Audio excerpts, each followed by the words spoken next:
Hi, I'm Rob Cram, and today we're taking another look at She Will Punish Them, which is available on PC via Steam and has recently had another update. So I'm playing the test build version, which is the most feature complete so far. So this might differ from the one that you'll be able to get on the Steam store, but you can easily select the test build to try that out if you dare.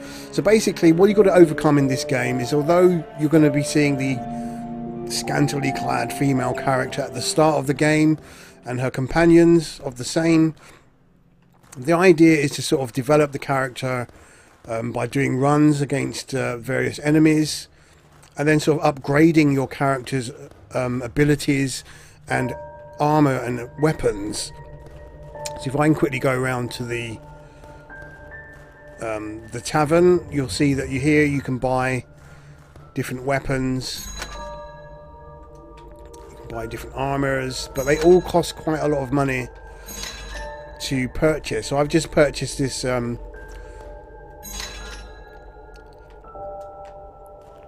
outfit, which is giving me slightly more defense. That's all I could afford from doing just 2 runs. So the idea is you create your succubus character, and you can give her like wings and horns to make her feel a bit more devilish looking. You can kit her out in very little clothing if that's what you want to do. I'm not sure what's going on with the eyes there. Like I said, this is a test build, and yeah, it's a bit freaky.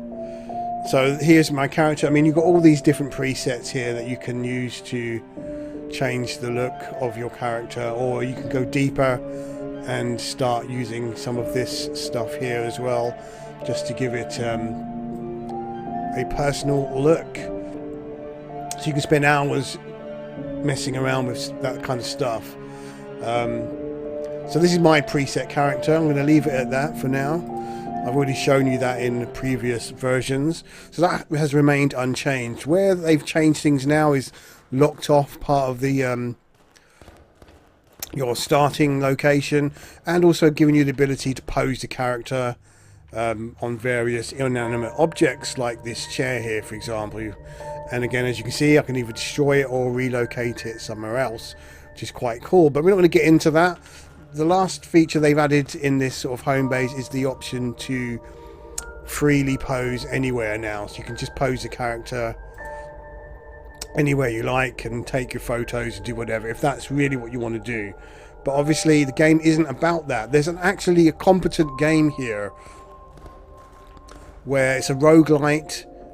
So if you die, you lose your money, you lose your weapons, and your idea is to take on the monsters on the world map. So we're going to go there now.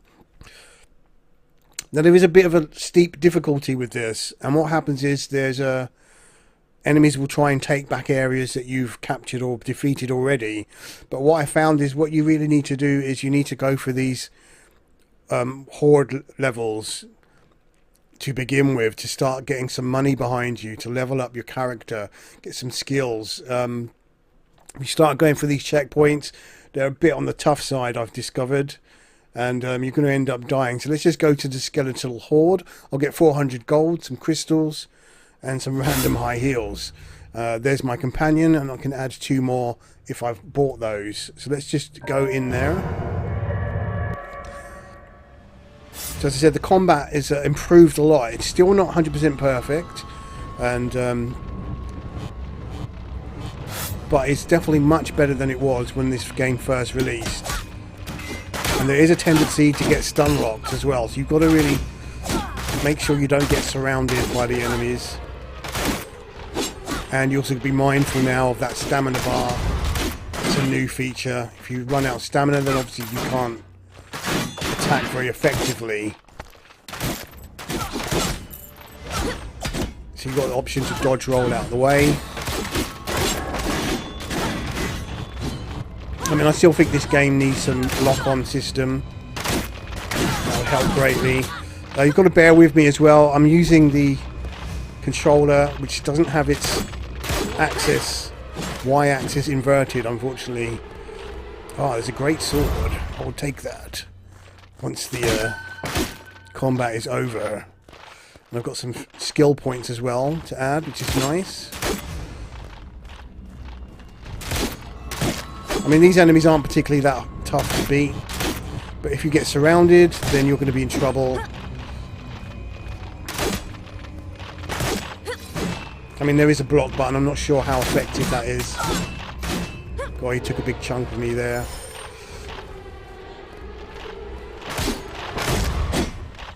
But yeah, they've really improved the visuals of the maps, giving it a lot more atmosphere.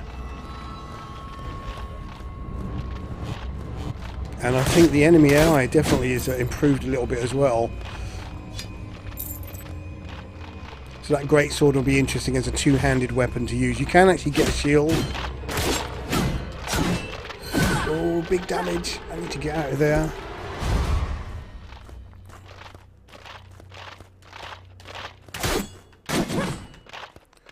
And then you can do a lunge attack like that. Enemies defeated. So let's just have a look at my inventory before I do that. There's this longsword. I can equip that as my secondary weapon. Any extras that you have, you can either store in your storage back at base, or you can sell it to buy more gear. So obviously if you store it in your base, let's have a look at how this weapon looks. Obviously it's going to be slower to swing that around, but it's a lot heavier and a lot more powerful than the default sword that I have. So that's pretty cool. So let's just get out of here. There's the spoils of war, which is nice. And what we're going to do now, we'll return home.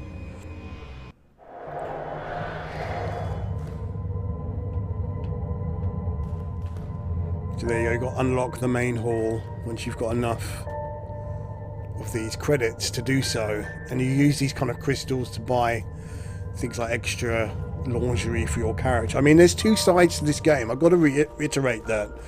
You can take it as a serious sort of action-adventure game, roguelite, and just play it that way. But if you want to do some of the more sort of appreciating the looks of your character and messing around with that, then there's that option available to you as well. Let me just quickly briefly show you, just so you can see. There's lingerie sets you can buy. You get the point. I'm not going to dwell on that too much. So yeah, I mean, if you want to ignore all of that, which is quite easy to do, as long as you play the game smartly at the beginning and not... See, what happens is if you go diving in at the deep end in your very first mission, you're going to lose your items, and then you're going to end up with a character that's just fighting in her underwear, and it's not a good thing if you're just trying to get away from that. So as I said, you've got to get to these other locations on the map. So there's another thing here, skills now. So I've now managed to get my skills up. I've got more that I'm going to put more into my strength, and now I've got a longsword, blocking, focus, phantom slashes. So yeah, that comes under swords. I'm going to increase that even more and increase my magic. I can do that again with my character, my secondary character. Give her some strength, and then she's got this, so maybe she can heal herself now. So it's good that you can customize your companions as well, which is good. So now I'm level 2. I should be able to take on some of those tougher missions, but I'm not going to do that. This is the whole point of a roguelite game. I really need some potions, do I? Or am I going to be okay? Let's see what happens. So I'm going to stick with the level 1. I'm going to try and use this sword. It's tempting to want to progress quicker. They're all level 3 and level 2. So that's the only one that's level 1. Alright, let's do it then. But this is the way I died before. I'm not sure I'm going to be proficient at this level. So what tends to happen is you've got these... Oops. Areas or zones that you get locked into.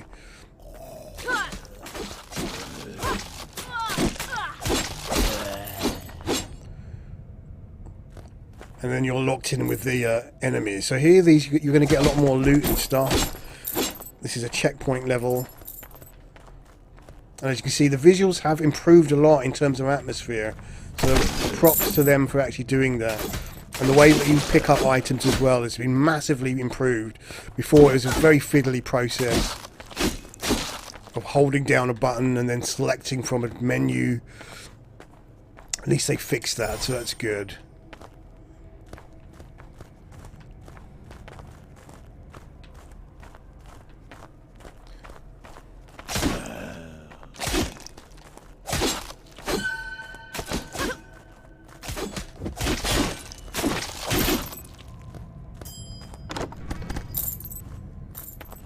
Right, let's attempt this other sword now. I'm not sure how well I'm going to be with this. It's very slow, but it's quite powerful. So I made light work of that guy.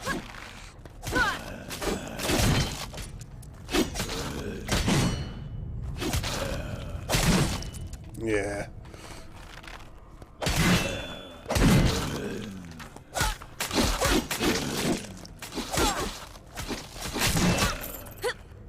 Am I taking more damage than I'm dishing out? Probably, so...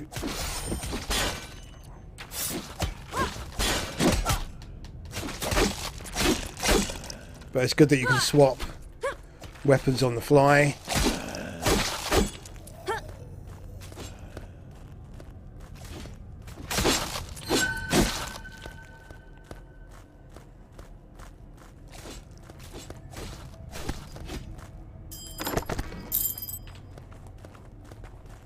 Okay, not bad.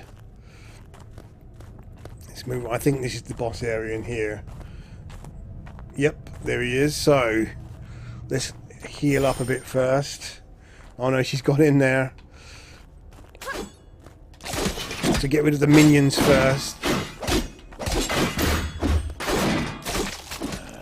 Yeah, you got to excuse my camera work.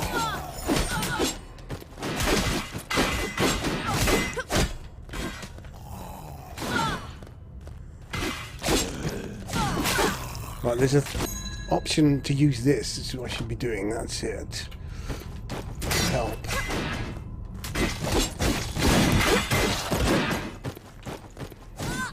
But he's focusing on her.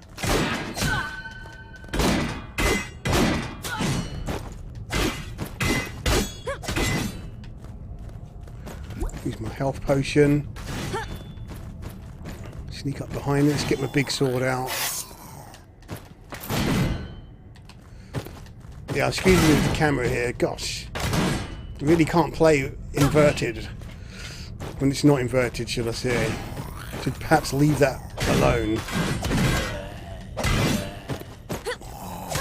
Ouch! He's going down though.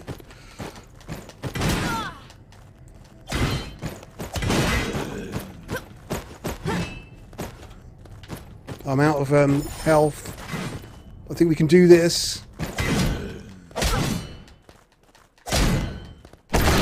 It. Beautiful beast outfit. Let's collect all that. There's my poor companion there. It says locate and kill the enemy boss. I thought that was the enemy boss. Yeah, leave the map. Right, legendary chest.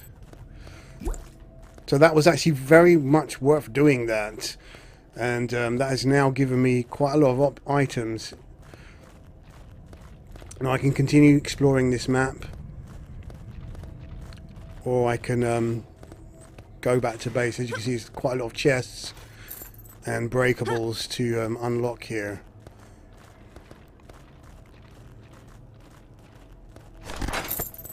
Experience scroll, that's very useful. I can even use those now in the field.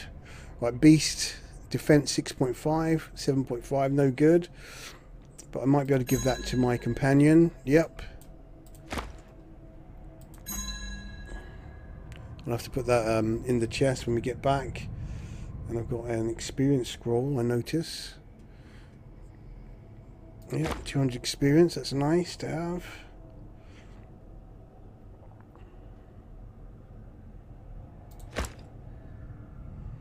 Almost level 3 now as well, which is cool. Okay, let's get out of here and get my rewards. 2,500 gold, that's pretty cool.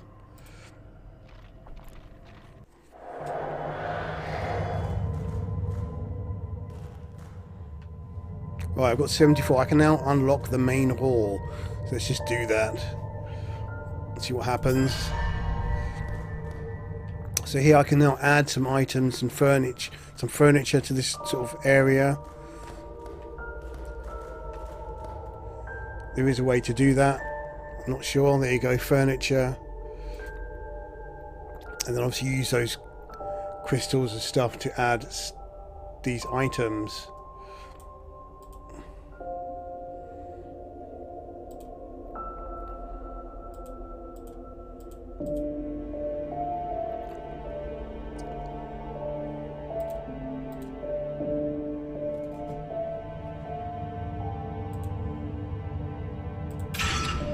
There you go.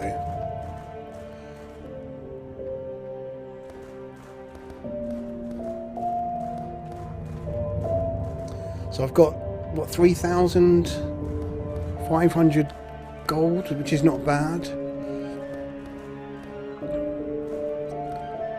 Let's see if I can now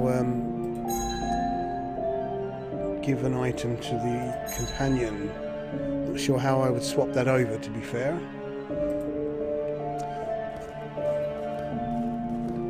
But either way, I've kind of beefed up quite a bit now. So let's put that in the chest. We'll put one of those away for future reference in case I need it, including the other items. You can make a collection of outfits and stuff that you build up along your journey. In fact, you can view them in a kind of gallery as well, which you unlock further down the line. But yeah, I mean, that's pretty much the basics.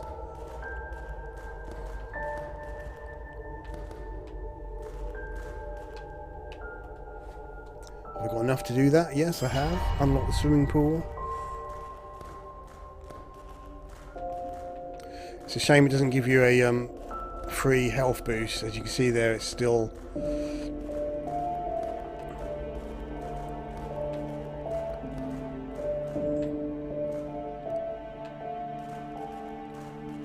So yeah, a good progression system they've added now. Before, all of this was unlocked and you could just freely wander around. But at least you've got some purpose now to upgrade your home base and fill it with other characters as well, which is great. So I'm going to leave it at that. This is She Will Punish Them, and